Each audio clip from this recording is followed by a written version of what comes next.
Well, hello everybody. How are we? I am very hyped, very excited, and still kind of shocked about the 5.0 live stream. But I'm still very eager to talk about it, so here I am. I hope that you already know everything about it because if not, I'm about to shake your world with this video. But yeah, before we get ready to talk about, everything, I might have to leave some things out because there are really so many changes and some of them are kind of minor, so I'm just gonna talk about the things that I'm the most excited about. But yeah, I want to say that I had recorded, or I thought I had recorded, the whole fight event, like this event that you're seeing on screen, and for some reason not every video is there. Like, I went into my files to check that they were there and they weren't. So yeah, I don't have nearly as much as I thought recorded, so I might add other videos that are on my camera roll just to fill in some minutes so that I can get to speak more, because I'm telling you there are so many things to talk about. Okay, so yeah, don't pay too much attention to the background footage because it's unrelated, pointless, and yeah. So first of all, starting with the trailer. Oh my god, does it look amazing? Like, does it look colorful, cute? Like, I don't know, it reminds me a lot of like a Pokemon aesthetic, and like with the Saurians and everything, that really reminds me of Pokemon. Like, especially like the Alola generation, if you get what I mean. But I don't know, I really like that. And to be honest, I know that there were some leaks like back in the day about, well, I don't know if there were leaks or speculations or, well, whatever, about Natlan being like the nation of war and like being super dark and having lava and dragons, and yeah.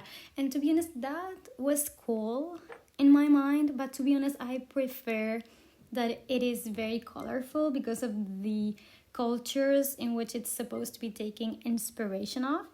So yeah, I still love though that there is a lava zone, because that's like my favorite part of those speculations.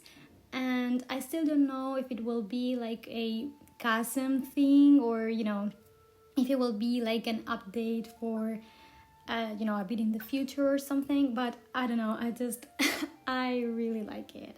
Also, it seems like Natlan is divided into like 6 tribes, right? And each of them seems to have a different color scheme and like a different occupation, and therefore a different culture. And I think that's very interesting because it makes Natlan more unique, right? Like, they still have a lot of things in common. Like, of course, it is the Pyro Nation, and they have like this tournament fight thing going on that unites everybody.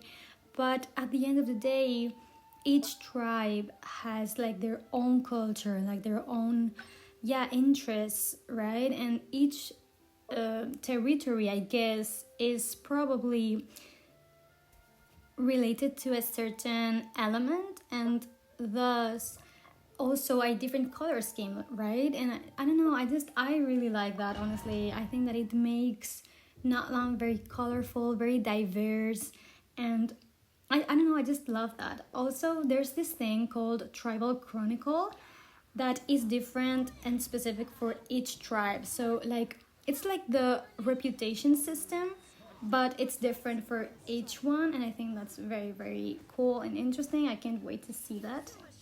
Then, continuing with the trailer, I didn't say this, but the Saurians, like the kind of Pokemon, are also like our companions, and like we can use them to travel like in the water, in the lava, and I think that's very cute, to be honest. But yeah, continuing with the trailer, the Capitano versus Mavuika scene, like, I have no idea about the lore behind that, but it looks sick. And I don't know if there's any Honkai Impact 3rd player here, but the whole Mavuika hair situation doesn't remind you of Lantern, because the first time that I saw it, that was the first thing that came to mind, and I can't stop thinking about it. Like, it will probably be completely unrelated, but I thought it was very cool.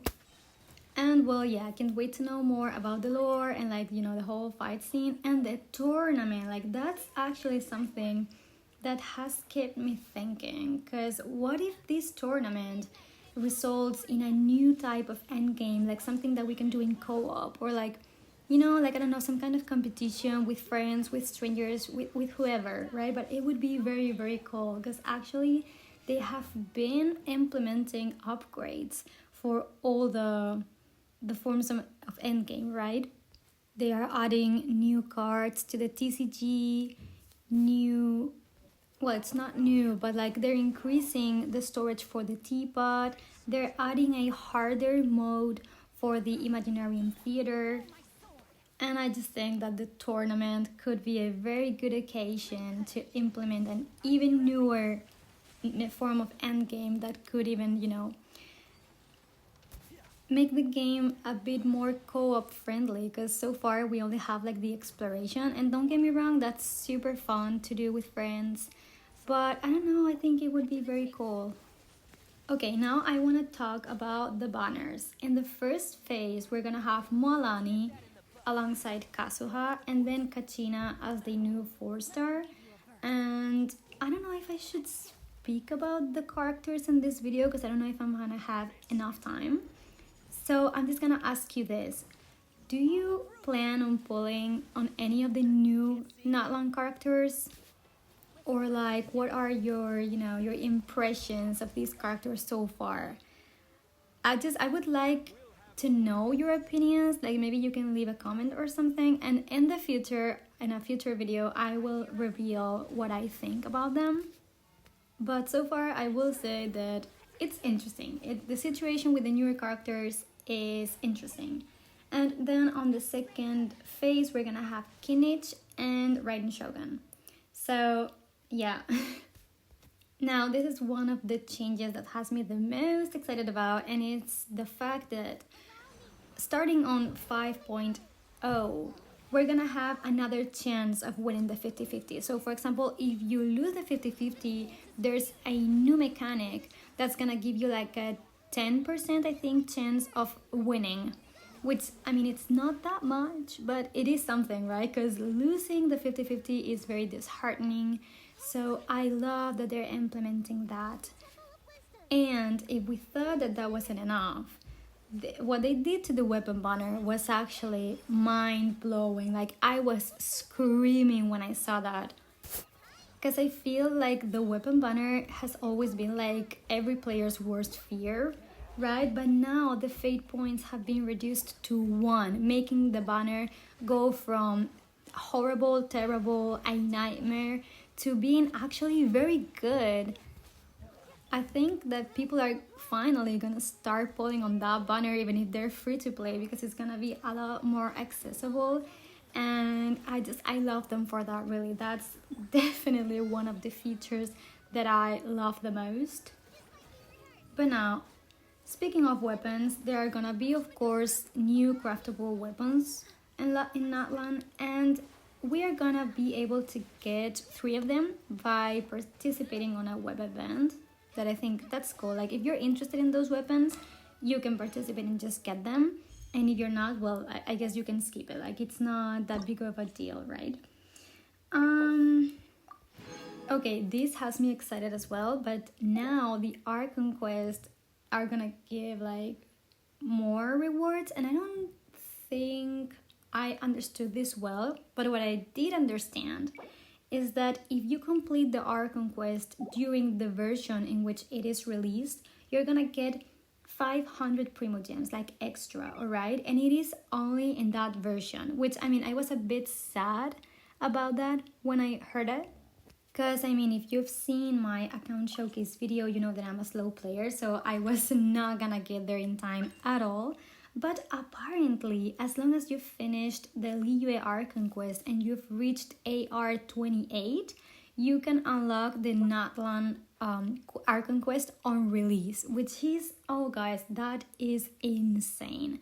Why do I say this? Well, I am also a Honkai Star Rail player, and I am also playing Wuthering Waves, and following the updates, right? Like being up to date with the story is a game changer. Like you can engage in every type of media, you don't have to be avoiding spoilers all the time. And unfortunately, I had to leave that through Fontaine.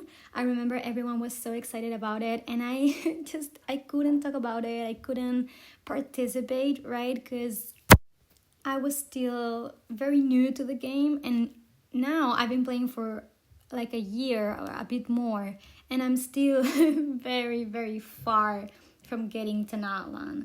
So knowing that I'm gonna be able to live the experience alongside everybody else, and that I'm gonna be able to profit off of these, extra rewards without having to rush the rest of the content to get there, is honestly such a gift for a slow player like me. Like, I'm telling you, when I heard that, I was screaming because I thought I was gonna be left out of that. So I was very, very happy. And also, like, if you make the story quests, I think, for the characters in the version, you're gonna get a lot of rewards to basically level them up until level 60, I believe, which is such a steal. Like, I'm probably not gonna profit off of that, but I just wanted to say it in case any of you will, because I think that it will be kind of, a good feature as well. Then going on to some minor things, or at least this is minor for me, but now you're gonna be able to go to the collection areas, right, like of the materials that are in the open world, just by clicking on a button. Like, instead of it saying that it is located in a certain area, you're gonna be able to just go there. Like, they're gonna show you the area in the map, and then you can go there. And it is not like a big change for me, because I love to use the interactive map, and I love to like just making the farming route, and then I just kind of remember, like, every time that I go, I don't have to keep on searching for them. Like, I just remember. So that is an experience that I do like. But I know that not everybody is like me, right? So I know that a lot of people are gonna love that feature, and yeah, it is fine. I like it. Now they're gonna increase the number of drops from certain enemies, including Nobushi, Kairagi, and the Spectres. And if I tell you that I remember farming Nobushi for Raiden, farming the Spectres for Kakami, and it was a nightmare, and I don't even know if I am done with them. Probably not. So this is huge in my opinion, in my honest opinion. I wish they would have done it sooner. But anyways, from now on, it is gonna be amazing, especially for like newer players that are commencing right now to farm those. It's gonna be amazing. I love that feature. There are gonna be more open world rewards, like the chests in Natlan and everything, like the statues of the seven, and maybe the teleports too, like the waypoints. I'm not too sure, but they're gonna give more primogems, so that's amazing. Like, there were a lot of people in my comments saying that they have already maxed everything and they are desperate to get more primogems. They don't know how. So this is how, like, Natlan is coming to save you. Also, speaking of the open world, we are gonna have a world level 9 that is going to be unlockable at like AR 58, I believe, which I'm very close to it, I think. Like, I'm not gonna get it the moment it is released, but I'm close to that, so I'm very excited to try it, because it's weird, because right now I'm in a position in which clearing like the Abyss and the Imaginarium Theater is hard for me, but the open world is just so easy. Like, I totally get why they're adding a new level, because world level 8 was too easy even for me, right? So that's what I mean.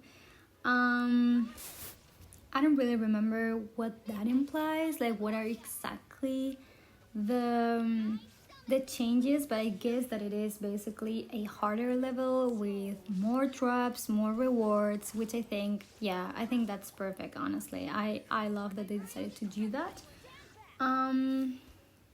They are also gonna rework the battle pass rewards, which, to be honest, I didn't really understand that. I think that the weekly like tasks are gonna be removed, and like they are gonna give some other stuff. Yeah, like I don't really remember that, but I thought it was cool. I didn't understand that quite well. And I hope, of course, that it is also for like the normal battle pass, the one that you don't have to pay. But anyways, I think that we will decide whether that is good or not once it is implemented, right? Like at the moment, I think that it's a little confusing, right? Like unclear. But anyways, and speaking of that, one of the things that they are gonna give us in the battle pass is this sanctifying elixir, which again this is one of the features that has me the most excited as well. There is this whole artifact optimization coming, and I love it. First of all, now you can salvage, or well, we are gonna be able to salvage the artifacts, and instead of getting more out, we're gonna get the materials to upgrade our other artifacts. So that's a lot more useful, of course. And we're gonna be able to get the sanctifying elixir like from different places, which is gonna be something that's gonna allow us to craft a certain artifact with the main stat that we choose and 2 substats as well. So I mean, this, I'm not gonna lie, this will be amazing, or maybe even underwhelming, depending on the amount of sanctifying elixir that we are able to get. Why do I say this? Well, because I don't think it is that hard to get a main stat and 2 substats right. I don't know if it's happened to you, but I guess it has, because it happens to me all the time. But when you finally get the main stat that you want with like a couple or even 3 substats that you want, everything depends on the rolling, right? And then it just rolls badly and you're left there like, this was for nothing. Like this artifact had me excited, but it was just total deception. So if we get a lot of sanctifying elixir and we can attempt to roll that artifact several times, it will be amazing. But if we don't get too many sanctifying elixir, it will still be better, of course, that not having this feature, but it will not really change much because everything will depend on the rolls, right? Like it would be nice if there was kind of a feature to re-roll, right? Like maybe cancel the way that we've just rolled a certain artifact and being able to roll it again and try for more luck. Like I don't know, I think that things like that will or would actually be more useful. But I mean, if we get many sanctifying elixir, it will be fine. Like sometimes we'll win, sometimes we'll lose, but that's okay in my opinion. Now, getting onto the anniversary rewards. When I tell you, this had me screaming as well. I mean, we're getting 10 wishes and then 1,600 primogems, which basically adds up to 20 pulls. And oh my god, like that's 2 temples. Like I cannot believe it. Like last year we were fighting because they wanted to give us like 3 wishes, and this year they're giving us 20. Like that's insane. I love that.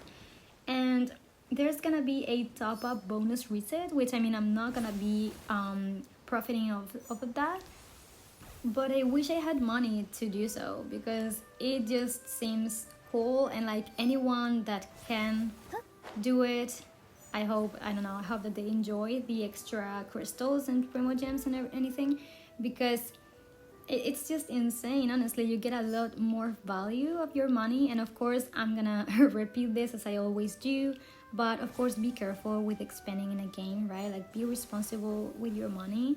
But if anyone, is a spender, like a whale, or just, I don't know, wants to give themselves a treat, this is the perfect time. I myself only buy the Welkin, so yeah, that's like the highest level of expense that I'm making on the game. But I know that the top up bonus reset will be good for a lot of people, so I'm happy they implemented it. And then for every anniversary now on, we're gonna get a 5-star from the standard, of course, but 5-star selector, which I think is very, very cool. I know that a lot of people don't like it, but to be honest, for example, I already have all the standard characters that I like, but 2 of my friends don't have Nari, and they won't have to wait to lose the 50-50 for him, right? They'll just be able to claim him, and I think that's very cool. Also, they're planning to add more standard characters, so maybe this year I won't profit off of it too much, but maybe next year I will. I don't know, this just has me excited, right? Having a greater variety of characters is always gonna be good, especially when some people have been playing for 4 years and they probably have some of those characters like season 6 already. So it's good that they implement that. Also, if they are like characters that right now are a bit forgotten, people might start to use them if they get them just for free, basically, right? Just because they lost the 50-50 or whatever. Or maybe they wouldn't pull for them, they wouldn't waste their wishes on them, but they would select them on the yearly selector. So I don't know, I think it is amazing, honestly. So, could the 5.0 be any better? Like, could it? Well, I have to say that it could. And here's where my little tiny disappointment comes in. But as much as I'm excited and I feel so loved by the devs and everything, I can't help thinking that they have addressed every single thing, like every single concern from the players except the skin tone situation. And I'm not the best person to speak about this because I'm gonna say it, I'm a white woman, so I do not struggle with that kind of, stuff. My culture has not been misinterpreted or misrepresented. I'm not in the position to complain about that, right? So I'm not really gonna talk about the whole culture thing, but I will say that it is, I don't know, even from a white person perspective, it is weird that after so many years and so many different nations, there are barely any dark-skinned characters. Like, I wouldn't even say they're dark-skinned, like maybe they're a bit tanned, but not even that much. And I don't understand it because people want those changes, people want those kinds of characters, and it's so weird to me that you're trying to research and use certain cultures for your game and then leaving out the people from those cultures, right? And of course, I'm not saying that there are not pale people of color and that there are not pale people in those cultures, because I'm aware that there are, but the majority of that people is not pale and it's not even tanned, like they're like dark, right? And this game barely has any character like that. And like, I like what they did with Jensen, but at the same time, I feel like it's not enough. Like, as I said, I come from a white European country and I've seen more, more tanned people just because they went to the beach for a few days. So it's a bit concerning from my point of view that there's no more, diversity in terms of skin tones. It happened already with Sumeru that they could have risked a lot more, right? They could have made darker characters for sure.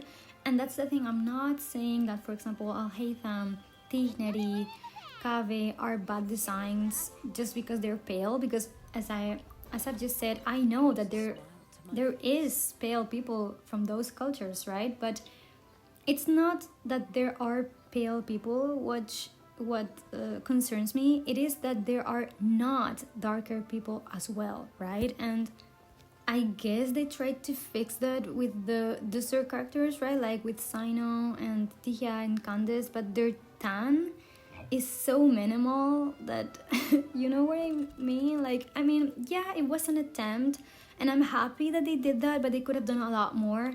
And the fact that they have not even done it for Natlan is kind of disappointing, especially because I saw that they actually changed the skin tones of like some NPCs, and that's like, okay, but I mean, that's nice. That I love that they did that, but why only NPCs? Why not making the playable characters like that, right? That's something I don't really understand. So yeah, for now I'd say that they are walking towards the right direction, right? But I wouldn't say that they're quite there. Like, I want to trust them. I think that they really are listening to the people, right? Because they've made like so many quality of life changes, and they did fix a bit of the skin color situation in Natlan. But we still need a wider range of color skin tones, and definitely we need them also in the playable characters, not just in the NPCs, right? So maybe they don't want to change the current, the characters that have already shown us in trailers and everything, because there's already like official art and work that they have put out, and that I can understand. But I really am crossing my fingers that for future characters that they haven't even announced, they will fix that. Because characters like, for example, Moalani would look a lot better being dark skinned because of the details, like the clearer details in their skin. And I don't know, I just, it's the only thing really that keeps me, not being absolutely happy and crazy about this update, because I'm telling you, I'm screaming. I love everything. I don't know, I feel so loved by the devs. I think that they really have been saving all of these changes for this update. Like, they wanted to make a big update compensating for all the things that they have not done in the past years. And I love that, and I hope that they continue to do so, right? But at the same time, I can't stop thinking about the couple of things that they have left out.